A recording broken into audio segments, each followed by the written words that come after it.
2007 Honda Odyssey. Customer complaint, well, no complaint to me. They just wanted me to replace a part. The park neutral switch, as you see right here. So from what he said, basically, sometimes the car would not start in park. He has to go, kind of switch it to, shift it to neutral, or sometimes back to park. And I actually confirmed that myself when I got in the car. It couldn't start. Went to neutral, couldn't start. Went back to park, and then it started finally. The procedure, I've seen this video on YouTube, similar the repair being done by a YouTuber, and the access through the wheel well, which is perfect really for what you're trying to do. I'm not sure if I can give you any more pointers here. I'm sure if you live up north, it's gonna be a pain because some of these fasteners can be rusted on the shaft there, right there, those fasteners. That's about it. I will think. You want to have the car in neutral when you go make this procedure, and make it easy, and put it back to neutral when you're done. Because when this one comes new, it is already neutral. Neutral is that line that you see in the middle here. You see this needle is pointing in the middle. In the line. That's neutral. So this would be, I guess, right there would be park, reverse, neutral somewhere down here, and then going back there. So you want to make sure that your car is neutral because it's going to be flush with the new one when you install it. So that's about it. Remove the fender liner partially, put it to the side, and you have access there. The center nut is 12 millimeter. It has some type of locking mechanism there that you have to, just like a inner tie rod mechanism. You know how you lock it once you get it tight, and that's the same thing there. So no big deal. About half an hour job. All right, guys. Car is starting fine now, so I guess that was the problem. With no overtime. Yeah. I didn't diagnose it. I would have to have my scanner hooked it up, look at the park neutral switch PID while I'm switching to park and neutral, and see if it's actually registering on the computer or not. That will tell me what's going on, conclusively. But since I was only hired to fit this one in, that's what I did. I think he bought it online, WV Vehicle Electronics, and that's the part number that you want. All right, what's up, YouTube? So I got a 2009 Toyota Corolla. We're doing the radiator replacement today. First time doing it on this particular model. Kind of reminds me of the Lexus RX 350 of the same year, I believe. I did a job on a hybrid Lexus. Yeah, not a fun job. If you remember, on the Lexus we had this issue with these fasteners at the bottom of the radiator that is anchoring the radiator to the fan shroud. So that is a problem. The way I went about it is I removed, of course, the radiator hoses from the top because it was easy access. The bottom side was very kind of like, hidden, but the top side was easy access, so we did that. Remove the fan control module connector. Of course, drain the coolant, and we have to at some point separate the condenser from the radiator. To do that, you have to remove the upper support right here. I don't have to remove the entire bumper, even though it probably would have been the correct way, so you don't risk any type of scratches on your bumper or whatnot. But you can do without it. Once you remove these fasteners holding the top part of the bumper or slash grill, you can just kind of flex it backwards a little bit, and it'll give you enough to reach these fasteners on the front side here. So it's like a Toyota Camrys and stuff like that, If you've done that before, What else?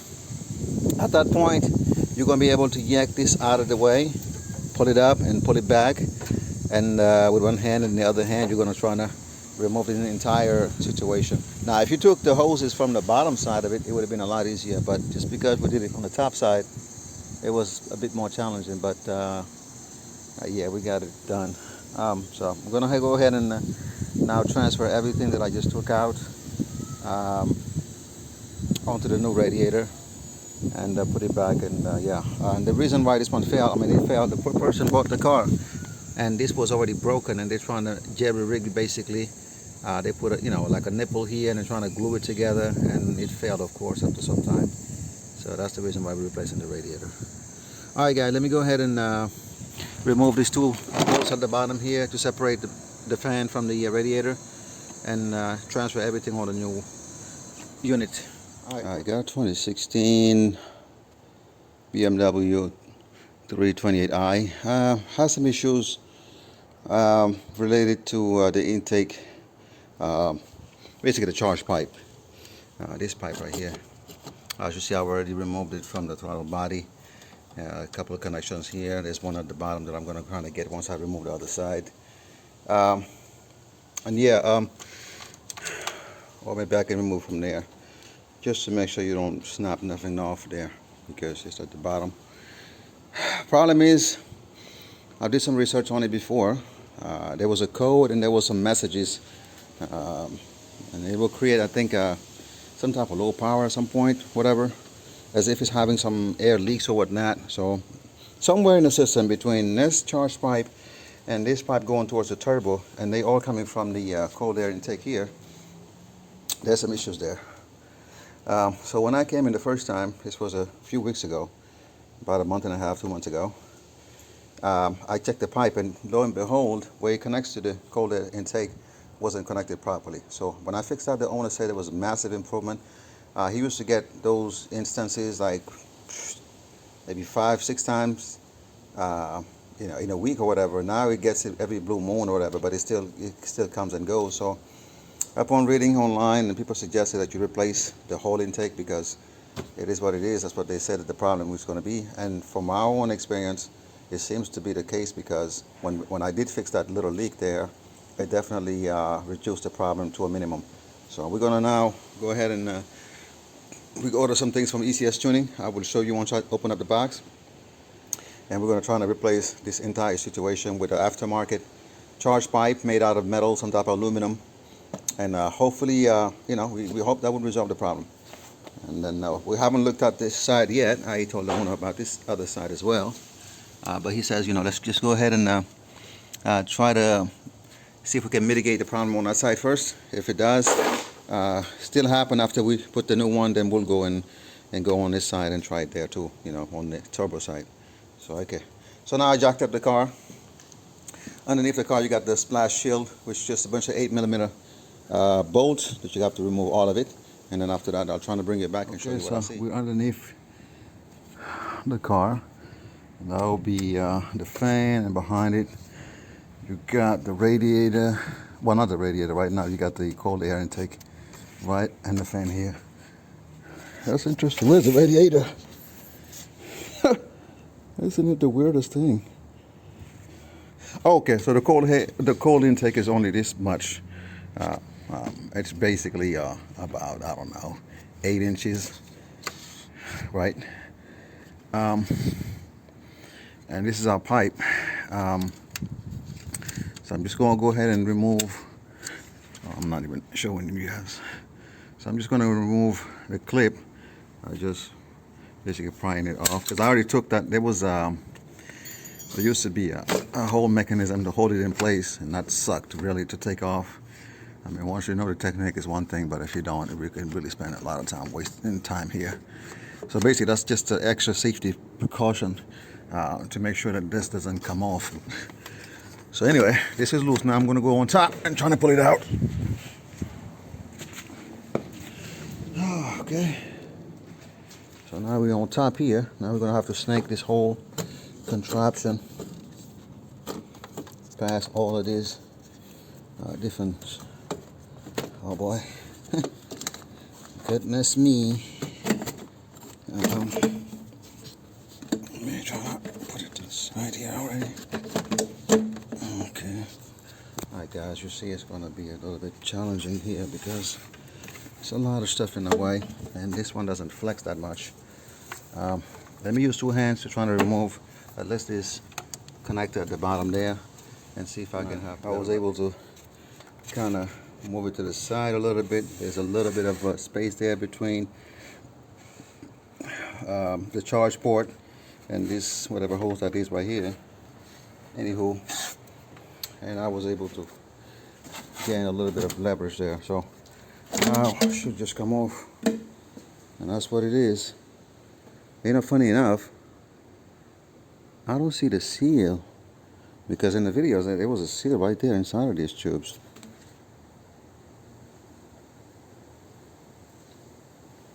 This one seems like there's one, but I'm not even sure there's a seal on these things, honestly.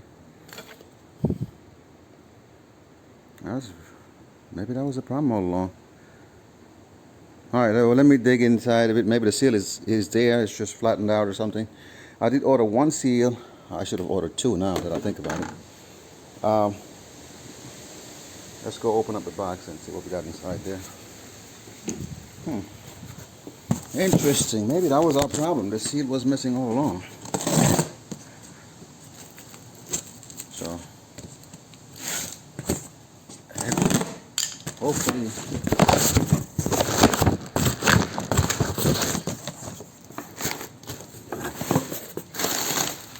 what we got going on here. Right on. So this is the seal that I ordered just in case. I'm glad I did, actually. And this is the rest of the parts. Let me pause it, do this, because I don't have too much time to waste right now. Unfortunately for us, this is not the right part. It's way too small. I mean, you can just look at the two hoses on either side, even on this side. It's really not the same. And this is the car information we entered, but I'm not sure what they expect us to do with this. And you know, ECS Tuning, you enter the car and it shows you what applies to your car. And lo and behold, it's got some parts that don't fit. So that's a waste of my time. I don't get paid for this now, unfortunately. But those are sometimes what happens doing jobs like this. So yeah, anticlimactic, guys. I'm gonna just I'm gonna try to use this seal though anyway, with the old one, and see if it'll make a difference. In the meantime, we're gonna have to return this part. Hopefully the seal makes all the difference in the world, and that'll just be enough. We don't have to replace this tube. So in the picture you see that this seal belongs on the side of the intake, and this seal goes there, and that's actually no seal in here at all. This is, wow, that was our problem. I'm pretty sure with the new seal it'll solve the issue altogether. Now my issue is, where did the seal used to go inside of these? Because there's a lot of grooves. There's 1, 2, and 3 different grooves. So I'm gonna elect to put it on the second groove, because I'm not sure, but that's what it seems like it's gonna be. I'm sorry, you're not in the picture. So the first one on top, the second one, and the third one, I'm gonna elect to put it in the middle and see what happens there. But I think this is gonna solve our problem. We don't need to replace the pipe. Well, I tried the second groove, but it was not gonna fit there. It's gonna be too small for it. So I feel like it's gonna rest just on top there. I mean, if you guys can see it, it's black against very, yeah. So, but that's just on right here on top, on the upper, I guess step there, if you can call it that, right between that and the locking mechanism there. That's what it looks like it's going to do. So let me go ahead and try to fit it back in, because this definitely will cause a leak. I mean, the seal has to be there. And then I'm going to reuse that one for now. But I'm going to ask him to order that one now, because that one was like 16 bucks. This one was about $12 for the seal.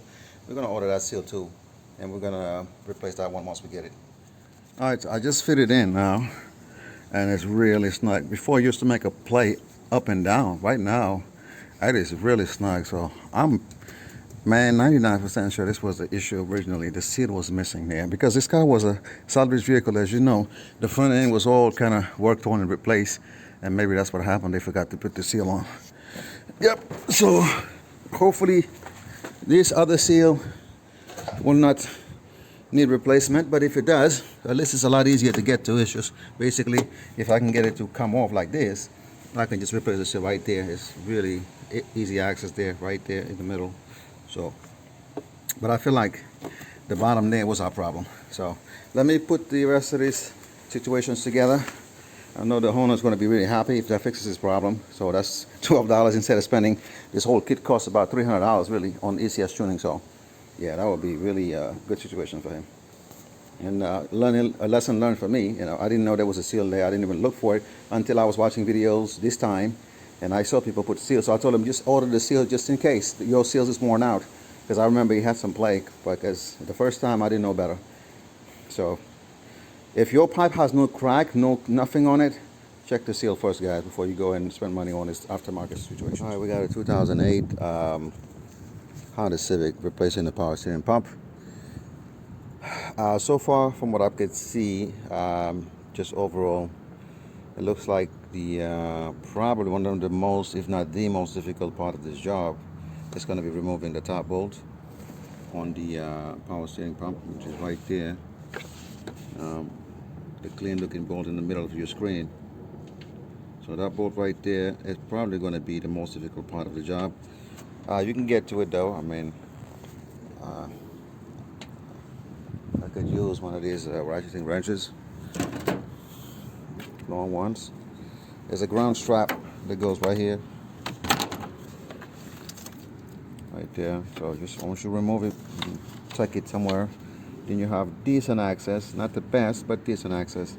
I guess the other solution would be to remove this mount, jack up the engine so it can kind of fall back a little bit, give you a lot more access. If you're so inclined, I mean, that's probably the easier way to get to that upper bolt right there. Besides that, I don't see that anything else looks really straightforward. So yeah, I'll go back down there, and if there's something else that needs to be mentioned, I'll mention it. But again, like I said, it's what you want to just focus on. And those are, in my opinion, so far, the two methods. Either you can just remove the ground strap if you're a professional and sneak your hand in there or your tool. But if you're not, you need more space, just go ahead and take the engine mount, jack up the engine from the oil pan and tilt it, and that'll give you a lot more room there. All right. So that's it right there for the top bolt, 12 millimeter. I'm gonna go underneath the car. I'm in the passenger side wheel well. And just showing you the reasons why we're changing that. I mean, I didn't do a diagnosing. Somebody brought it in here just for me to replace, but as you can see, it is drenched in oil. This is the lower bolt right here, as you see, right there next, when I put the light on it, right there. That's the lower bolt, very accessible again, long extension. And after that, the lines, kind of smart design there again. They just held on by a bolt or two bolts on either side of the line, so I don't think it's going to be very, very difficult. Looks like 10 millimeters, so if anything, just use a 1/4 inch and put your hand in there and trying to find it. You can probably feel for it. I'm not sure if I'm showing it, but it's quite literally right there.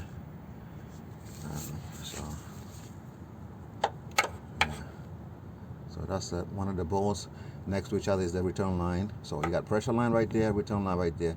Pressure line has two bolts opposite of each other, and the return line only one bolt, and it's made out of plastic spout. Mine came with a brand new plastic spout, but depending on how hard it is to actually get that line to cooperate, you know, I might not use it. I might just replace the O-ring. We'll see. And I was able to remove the lines successfully. Those are the two 10 millimeter bolts. Now I'm removing the bottom bolt, and this thing should just drop. Yep, it's actually dropping as we speak.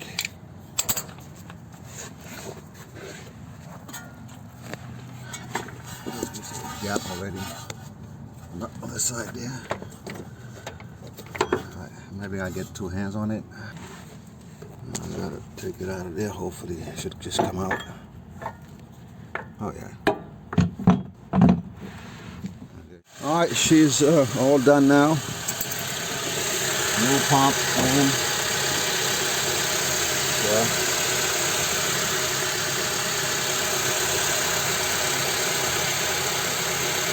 No leak from the pressure side. That's what I was kind of feeling a little bit, because of the O-ring was kind of sketchy on the pressure side. It's not the original Honda O-ring, but so far it seems to be holding properly, so that's most important. And we replaced the reservoir as well. That's what the customer wanted to do. Filled it up with some good proper level as you see. I've already bled it. Everything else put back together, so put the tires back, and yeah. And by the way, look at what the customer is doing here. That's how he's driving. Priorities, right?